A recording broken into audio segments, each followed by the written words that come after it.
And so with something like a game, we can actually fast forward all these processes. One of the things I can do here is I can actually kind of start playing with the planet climate. So here I'm going to start injecting some greenhouse gases, and over time we'll actually start seeing things like extinctions and ocean levels rising.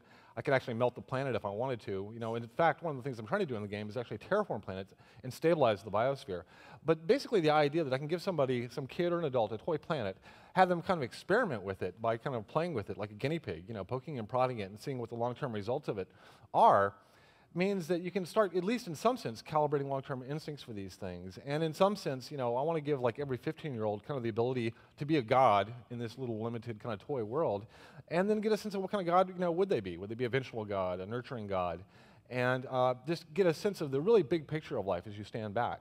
And as we pull back from this, you know, basically we're dealing with a world here that's being built collectively by the efforts of all these players. So this is our little home system with a few planets in it. As we pull back kind of to the interstellar level, we actually get kind of the local star system around our home star. And we're actually seeing things like Hubble objects, planetary nebula, black holes, other stars. Each one of these other stars has other planets. There are literally millions of different planets that are actually created by the other players.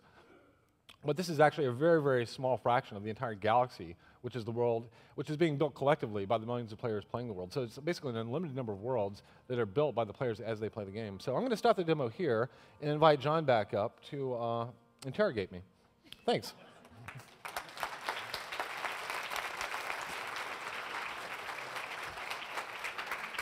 That was great. That was great, Will. One of the things that immediately leaps out at me is, having watched the Dennis Muren presentation last night, I feel like I'm looking at the absolute mirror image of what he talked about. For those of you that saw it, he took us through, actually you mentioned War of the Worlds, he took us through all the artistry and the wizardry that went into one shot of War of the Worlds, and all you have to do is sit back and eat your popcorn and watch. What you're saying essentially is players want to be Dennis Muren and do all that stuff themselves, and that's what's really compelling about the entertainment experience. So what I'm wondering is, can these two kinds of entertainment experiences sort of peacefully coexist, or as we go forward toward 2012, and people are more and more able to do sort of Dennis Muren type stuff, is that going to become more compelling and the old form of watching movies less compelling? Well, I think what's happening right now is, you know, kind of the old media model is that there's this big wall between the kind of consumer and the producer of content. You have the movie studios over here making big budget movies. They throw them over the wall, and then the fans go sit and watch, you know, the movie with popcorn. What we're seeing now with media, not just computer games, but I think computer games are kind of leading the way, is that we're actually breaking down that wall and building a ramp now between, you know, so people can do a little thing on their home video, put it on YouTube, actually have a few people watch it. It's amazing just having a few people watch what you've done, watch what you've made, give you a little bit of feedback, how motivating that is for certain people, and they'll start climbing that ramp. You know, at which point you'll start dealing with limitations of talent or resources, but the fact that the ramp exists is kind of tremendously important. You know, and something like that, you know, in some sense does exist in a world like sports. Anybody can kind of go out and play a pickup game of basketball. Doesn't mean they're going to be a pro basketball player, but basically there is a very staged kind of development. You know, I can take it as far as I want to. And I think media is just getting to that point where also the tools are enabling people to be far more creative than they thought they could have been. And I hear this from, you know, people that play games all the time. In The Sims, we have this facility, as we're going to have in Spore, where players can actually capture a video of what they've done and use it as a very simple like movie development tool. And these are people that if you would ask them, are they creative, they would have said no.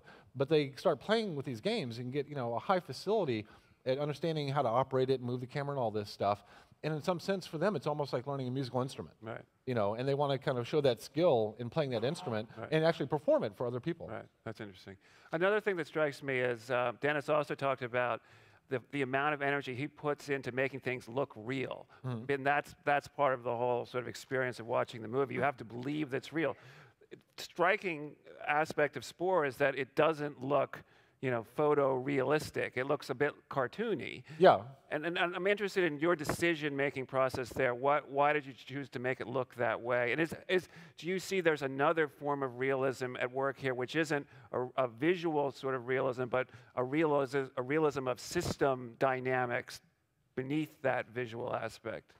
Well, there are a couple answers to that. You know, number one is that the computer games industry has been driven by graphics realism. It was an arms race, basically, and every year it was like the games looked better and better and better, but there wasn't enough thought in terms of how real the world was and the dynamics and the physics and all that. What actually is remarkable to me is looking back at the games that I played in my youth, like in the 80s, these little pixelated characters that were like 20 white pixels, how real they seemed to me, even though the graphics sucked. The fact that the real character wasn't living on the screen, it was living in my imagination. Right. And that it took such a simple representation was enough to spark a real kind of emotional response to my imagination when that little character blew up was remarkable to me. And I think that's really kind of where the real game resides, is in the player's imagination.